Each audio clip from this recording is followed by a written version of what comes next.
Welcome back to my channel smart study with Kanika. So student, आज हम लोग पढ़ेंगे एक्सरसाइज 1.4 का question number 3rd and 4th, ठीक है, 5th भी।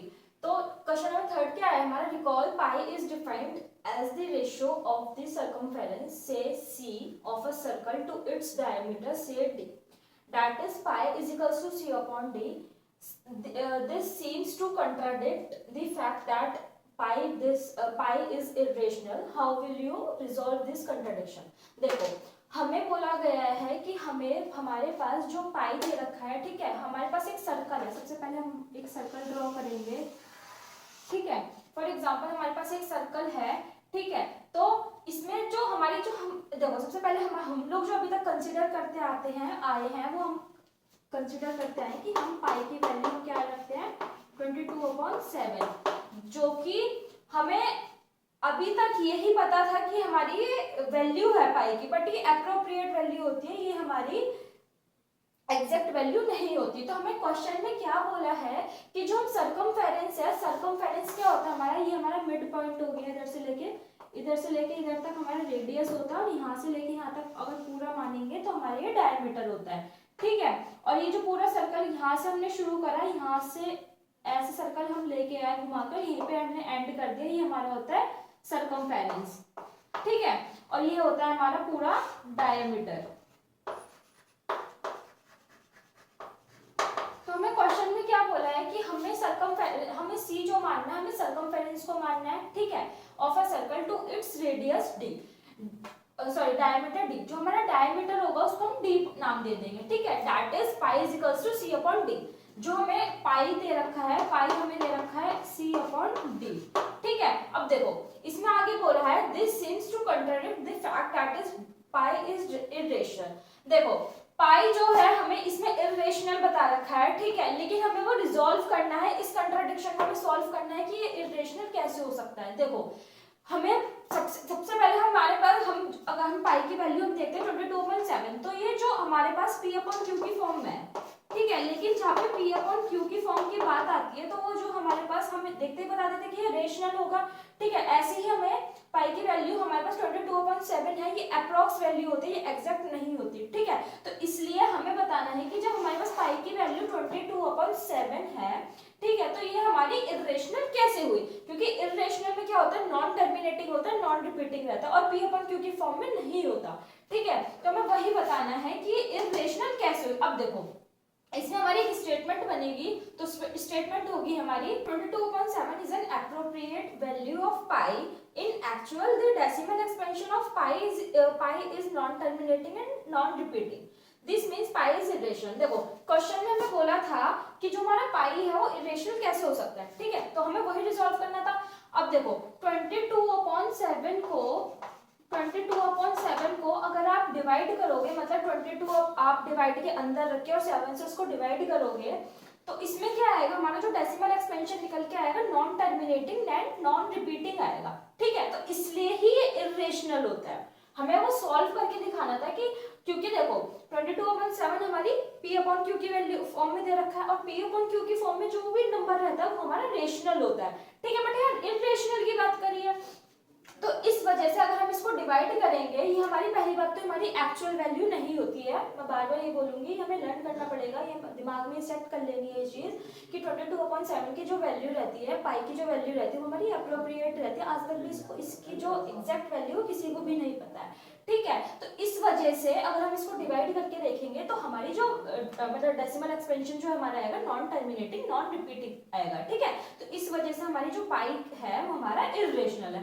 तो ये तो हमारा क्वेश्चन नंबर 3rd। हम लोग नेक्स्ट क्वेश्चन पे चलते हैं इसके। अब देखो, क्वेश्चन 4 क्या है हमारा, रिप्रेजेंट 9.3 ऑन द नंबर 9। ये जो क्वेश्चन है इसकी ही तरह बिल्कुल सेम क्वेश्चन है, आई थिंक 1.5 है, वो मैंने आपको इंट्रोडक्शन पार्ट में बताया था। इसमें थोड़ा सा कंस्ट्रक्शन वर्क है, तो सेम एज इट इज ये क्वेश्चन भी वैसे ही होगा, ठीक है। आप एक बार इंट्रोडक्शन पार्ट वॉच कर लीजिएगा, उसमें जो आपका ये जो रूट में जो पॉइंट में जो वैल्यूज दे रखी है उसको आपको नंबर लाइन पे कैसे शो करना है वो मैंने आपको इंट्रोडक्शन पार्ट में आपका पूरा शो कर रखा है, ठीक है। आप वहां से एक बार चेक करके, वहां से आप एक बार पढ़ के आप इस वाले क्वेश्चन को सेम एज इट इज, बस वैल्यू ही चेंज होगी, बाकी प्रोसेस बिल्कुल मेथड सेम है दोनों का, ठीक है। तो हम लोग चलते हैं नेक्स्ट क्वेश्चन पे। क्वेश्चन नंबर 5 देख लेते हैं, वो लास्ट क्वेश्चन है हमारे इस वाली एक्सरसाइज का। अब देखो नेक्स्ट क्वेश्चन क्या है हमारा, question fifth, rationalise the following denominators of the rationalise the denominator of the following, sorry. ठीक है, तो क्वेश्चन में क्या है, हमें जो डिनोमिनेटर दे रखे हैं, ठीक है, हमें उसको रेशनलाइज करना है। पार्ट वन में क्या है हमारा 1/√7। अब देखो हमने हमेशा से पढ़ा है 1/√7 जब हमें दे रखा है तो ये जो हमारा डिनोमिनेटर है ना, इसको हमें पता ही होगा, ऊपर वाले को हम न्यूमरेटर बोलते हैं, नीचे वाले को हम डिनोमिनेटर बोलते हैं। तो डिनोमिनेटर को हमें रेशनलाइज करना है, तो जो हमारा √7 है इसकी मल्टीप्लाई हम क्या करेंगे, न्यूमरेटर के साथ भी कर देंगे, डिनोमिनेटर के साथ भी कर देंगे। तो √7/√7। तो देखो अब 1 की मल्टीप्लाई अगर हम √7 के साथ करते हैं तो क्या आएगा हमारा, √7 ही आएगा।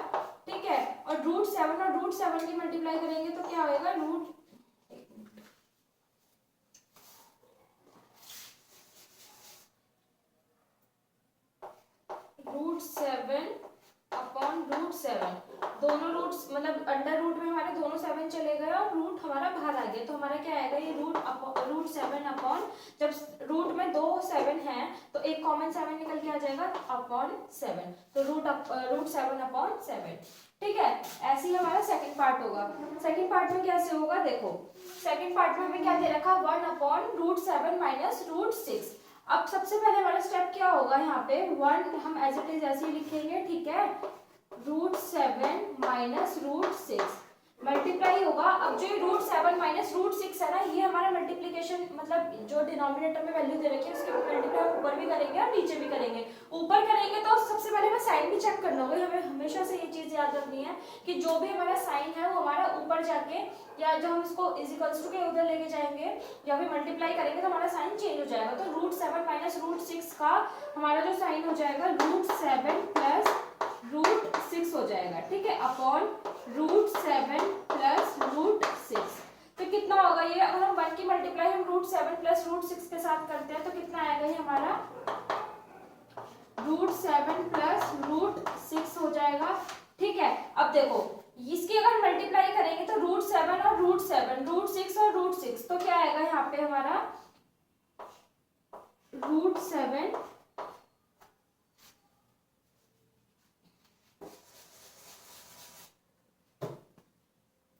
देखो मैं आपको डायरेक्ट बता देती हूँ, √7 ये भी है, √7 ये भी है। जैसे हमने यहाँ पे करा था ना, इस वाले √7 की मल्टीप्लाई इस वाले √7 के साथ करी थी, तो हमारा रूट जो है वो हट जाता है, लेकिन हमारा एक 7 कॉमन निकल के आ जाएगा, तो हमारा क्या आएगा यहाँ पे 7 आ जाएगा। ठीक है, √7 की मल्टीप्लाई अगर हम √7 के साथ ही करते हैं तो कॉमन हमारा सिर्फ 7 आ जाएगा और रूट हमारे कैंसिल हो जाते हैं। ठीक है, अब देखो साइन क्या है, माइनस प्लस माइनस, तो यहाँ पे क्या आएगा, माइनस का साइन आ जाएगा। ठीक है, अब देखो ऐसी सेम जैसे 7 के साथ प्रोसीजर हुआ है, 7 वाला प्रोसीजर हुआ है, ऐसे सेम ये वाला मेथड होगा। √6 की मल्टीप्लाई अगर हम √6 के साथ करेंगे तो नॉर्मल हमारा एक कॉमन कितना निकल के आएगा, 6 निकल के आएगा। तो इसका आंसर क्या आएगा हमारा, √7 + √6 अपॉन 7 - 1 करा, 7 - 6 करा तो कितना आया हमारा 1। तो ये हमारा आंसर निकल के आया। कुछ नहीं करना होता है, सीधा हमें जो डिनोमिनेटर में वैल्यू दे रखी होती है उसको हम ऊपर भी मल्टीप्लाई करते हैं, नीचे भी मल्टीप्लाई करते हैं। 2 रूट है और सेम वैल्यू है तो हमारे जो डिजिट है वो कॉमन निकल के आ जाएगी, रूट से रूट हमारे कैंसिल हो जाता है। और हाँ, जब हम मल्टीप्लिकेशन करते हैं तो जो साइन होते हैं वो हमारे चेंज हो जाते हैं। ये माइनस का था, उधर जाके किधर मतलब मल्टीप्लाई करो ऊपर नीचे तो साइन किसका हो गया, प्लस का हो गया, प्लस का होता तो माइनस का हो जाएगा। ठीक है, हम लोग नेक्स्ट पार्ट देखते हैं इसके आगे के। अब देखो थर्ड पार्ट क्या है हमारा, 1/√5 + √2। सेम वैसे ही होगा जैसे हमने सेकंड पार्ट देखा था इसका। 1 हम एज इट इज ऐसे लिखेंगे, √5 + √2, बस इसमें क्या है, इसमें प्लस का साइन है। ठीक है, तो चेंज होके वो क्या हो जाएगा हमारा, नेगेटिव का हो जाएगा। तो इसमें √5 ऊपर ऐसे आएगा, माइनस का साइन हो जाएगा, प्लस का है ना, इधर जाके साइन जो हमारा माइनस का हो जाएगा। अब √2 अपॉन √5 माइनस √2। ठीक है, तो मल्टीप्लिकेशन करेंगे तो कितना आएगी, 1 की मल्टीप्लाई √5 - √2 में करोगे तो कितना आएगा, √5 - √2 ही आएगा। ठीक है, √5 मल्टीप्लाई √5 को करेंगे तो कितना आएगा, 5 ही आएगा कॉमन निकल के, क्योंकि रूट ही तो कैंसिल होंगे, वैल्यू हमारी सेम कॉमन निकल के आ जाएगी। ठीक है, 5 आएगा, plus minus minus √2 √2 plus minus minus root 2 और रूट 2 मतलब रूट में है दोनों में ही 2 है, तो कॉमन क्या निकल के आएगा हमारा 2 निकल के आ जाएगा। तो आंसर कितना आएगा हमारा root 5 minus root 2 upon 5 minus 2 करें तो कितना आया 3। ठीक है, अब देखो फोर्थ पार्ट क्या है हमारा, फोर्थ पार्ट भी हम लोग देख लेते हैं। फोर्थ पार्ट क्या है हमारा 1 अपॉन रूट 7 माइनस रूट 2। देखो 1 हमने एज इट इज ऐसे ही रखा, रूट 7 माइनस रूट 2। अब देखो इसमें जो है, इसमें देखने वाली चीज है, अभी तक जो हम देखते आ रहे थे दूसरी वैल्यू में भी हमारी रूट था, ठीक है। तो देखो माइनस रूट 2 है ना, मल्टीप्लाई रूट 7 प्लस 2, ठीक है, रूट 7 प्लस 2। अब देखो हमारा क्या आंसर आएगा, 1 की मल्टीप्लाई अगर हम रूट 7 प्लस 2 में करेंगे तो हमारा आंसर निकल के आएगा यहाँ पे रूट 7 प्लस 2 ही आएगा, ठीक है। अब देखो रूट 7 और रूट 7 का स्क्वायर करेंगे, मतलब इसको हम मल्टीप्लाई करेंगे तो कितना निकल के आएगा हमारा 7 ही निकल के आएगा। अब देखो माइनस प्लस माइनस, ठीक है। अब अभी तक हम लोग क्या करते आ रहे थे, अभी जैसे मैंने आपको फर्स्ट क्वेश्चन में बताया, जैसे रूट 7 दे रखा है इधर और रूट 7 दे रखा है, तो अंडर रूट हो जाएगा और 7 मल्टीप्लाई 7। इसका मतलब ये है कि अंडर रूट में हमारा 7 भी है, ये वाला 7 भी है, मतलब ये वाला 7 भी है और ये वाला 7 भी है। अब 2 है, अब 2 के ऊपर ना तो कोई रूट है ना कुछ है, तो हम क्या करेंगे, इस वाले 2 को मतलब 2 का होल स्क्वायर कर देंगे। तो जब 2 का होल स्क्वायर करेंगे मतलब 2 की मल्टीप्लाई हम 2 के साथ करेंगे, 2 को 2 बार हम लोग मल्टीप्लाई करेंगे तो कितना आएगा 4। ठीक है, समझ में आया। देखो कुछ नहीं कर रहे थे ना अभी तक, हम लोग मल्टीप्लाई कर रहे थे, स्क्वायर चढ़ा रहे थे। तो अभी अगर हम इसको वैसे भी करके देखेंगे तो रूट 7 का अगर हम होल स्क्वायर करेंगे तो वही आएगा हमारा, ठीक है, रूट में। तो क्या होगा हमारा, अगर हमने 2 की मल्टीप्लाई करी, 2 का स्क्वायर करा तो हमारा 4 आया, तो क्या आएगा हमारा रूट 7, आंसर हमारा आएगा root 7 plus 2 plus minus plus minus ही होता तो 7 माइनस 4 करा तो कितना बचा 3। ये हमारा आंसर निकल गया है, ठीक है। तो ये था हमारा क्वेश्चन नंबर 5, लास्ट क्वेश्चन था ये लोग, ये हमारा, ठीक है। नेक्स्ट वीडियो में हम लोग नेक्स्ट एक्सरसाइज देखेंगे, तब तक के लिए बाय, टेक केयर।